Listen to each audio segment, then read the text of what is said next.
आचार्य चाणक्य ने जीवन के अनुभव और शिक्षा के आधार पर एक ग्रंथ की रचना की थी, जो कि आज चाणक्य नीति के नाम से प्रसिद्ध है।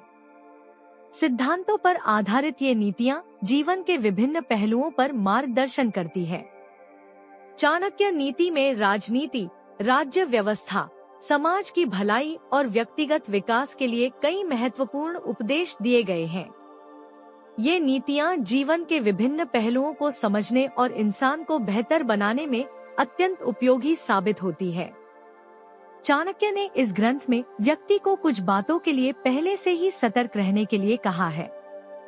फिर भी वह इंसान अगर उन बातों को करता है तो उसका नुकसान होना तय होता है। ऐसे में जो भी व्यक्ति चाणक्य नीति में बताई इन बातों को नजरअंदाज करता है, वह हमेशा दुख उठाता है।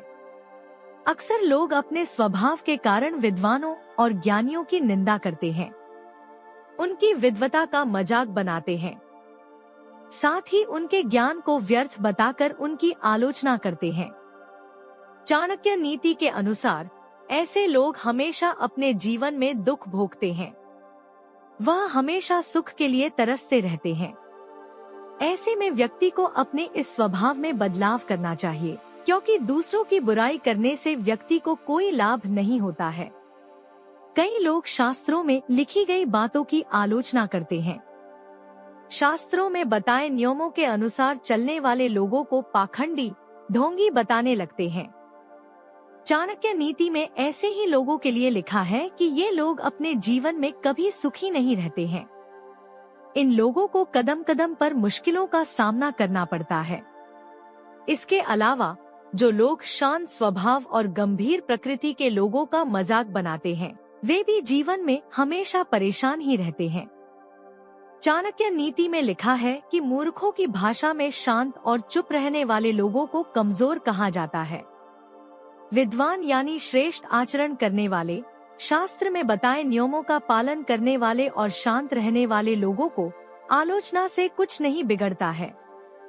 लेकिन जो लोग आलोचना करते हैं, वे हमेशा दुखी रहते हैं, क्योंकि नदी का जल न पीने से नदी का कुछ नहीं घटता है। आचार्य चाणक्य ने अपनी शिक्षा और अनुभवों के आधार पर एक ग्रंथ की रचना की थी, जिसे चाणक्य नीति के नाम से जाना जाता है। इस ग्रंथ में उन्होंने निजी जीवन से लेकर व्यापार, रिश्ते, राजनीति और नौकरी जैसे विभिन्न पहलुओं पर विस्तार से नीतियां बताई गई हैं। चाणक्य नीति में लिखी ये बातें व्यक्ति को सही मार्ग पर ले जाने के साथ जिंदगी को खुशहाल बनाने का काम करता है। इसके अलावा इसमें महिलाओं के गुणों के बारे में भी बातें बताया गया है। आचार्य चाणक्य कहते हैं कि जिन महिलाओं में 3 गुण पाए जाते हैं, वे घर को स्वर्ग बना देती हैं। ऐसी महिलाएं पति और ससुराल के लिए बहुत ही सौभाग्यशाली साबित होती हैं।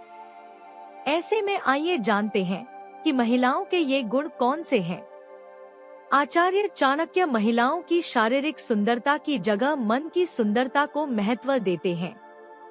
ऐसी महिलाएं जिस घर में ब्याही जाती हैं, उस घर को स्वर्ग बना देती हैं, पति की जिंदगी को स्वर्ग बना देती हैं। ऐसे में महिलाओं को अपने रूप की जगह अपने मन को सुंदर बनाना चाहिए। चाणक्य नीति में लिखी ये बातें महिला और पुरुष दोनों पर समान रूप से लागू होती हैं। लेकिन ये गुण महिलाओं को और सुंदर बनाने का काम करती हैं।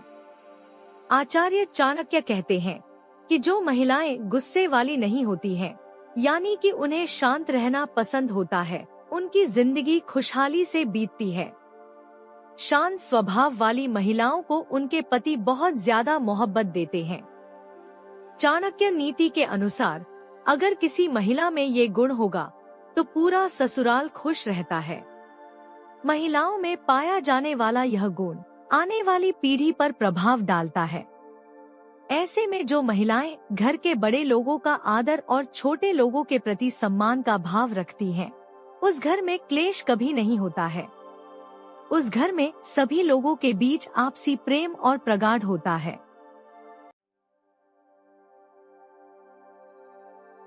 आचार्य चाणक्य ने अपने ज्ञान और अनुभव के आधार पर एक ग्रंथ की रचना की, जिसे आज चाणक्य नीति के नाम से जाना जाता है।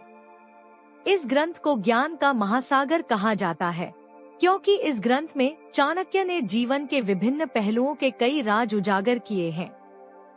चाणक्य नीति में न सिर्फ मनुष्य के गुणों का वर्णन किया गया है, बल्कि कई अवगुणों के बारे में भी बताया गया है। इतना ही नहीं, इसमें यह भी उल्लेख किया गया है कि मनुष्य को कब बोलना चाहिए और कब नहीं। जो भी व्यक्ति चाणक्य नीति में बताई गई बातों को अच्छे से समझ लेता है, वह हर मुश्किल से आसानी से पार पा सकता है, क्योंकि उसे इंसान को परखने की काबिलियत आ जाती है। ऐसे ही चाणक्य नीति में बताया गया है कि मनुष्य को अपने जुबान पर नियंत्रण रखना चाहिए। हर जगह बोलना सही नहीं होता है। कुछ जगहों पर चुप रहने में ही भलाई होती है। ऐसे में इन जगहों पर मनुष्य को चुप रहना चाहिए, नहीं तो उसका बना बनाया काम बिगड़ सकता है। आए दिन कहीं न कहीं झगड़े होते रहते हैं।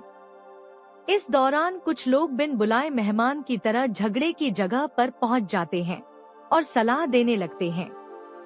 इन्हीं लोगों के लिए चाणक्य नीति में बताया गया है कि जहां पर लोग झगड़ा कर रहे हैं या किसी जगह पर झगड़ा हो रहा है, वहां चुप रहने में ही भलाई होता है। जब तक कोई आकर कुछ कहे न, तब तक किसी झगड़े में बोलना नहीं चाहिए। अक्सर कुछ लोगों को अपनी तारीफ करना बहुत पसंद होता है। ऐसे में चाणक्य नीति में बताया गया है कि जो इंसान खुद की तारीफ कर रहा हो, वहाँ पर बोलना सही नहीं होता है। वहाँ पर चुप रहना ही सही होता है। इस जगह अगर आप कुछ बोलते हैं तो आप अपमानित हो सकते हैं। एक कहावत है कि अधजल गगरी छलकत जाए, यानी कि मटका अगर खाली रहता है तो उसमें से पानी छलकता रहता है, और जब वह पूरा भरा होता है तो नहीं छलकता है। इसी तरह मनुष्य का भी स्वभाव होता है। आधी अधूरी जानकारी वाला व्यक्ति बहुत उतावला होता है, और जिसे ज्ञान होता है वह शांत स्वभाव का होता है। ऐसे ही लोगों के लिए चाणक्य नीति में लिखा गया है कि मनुष्य को आधी जानकारी में चुप रहना ही सही होता है। चाणक्य नीति के अनुसार जब मनुष्य आपके सामने अपना दुख दर्द या परेशानी को साझा करे, तो उस दौरान उसकी बातों को ध्यान से सुनना चाहिए। इस समय मनुष्य को चुप रहना ही सही होता है।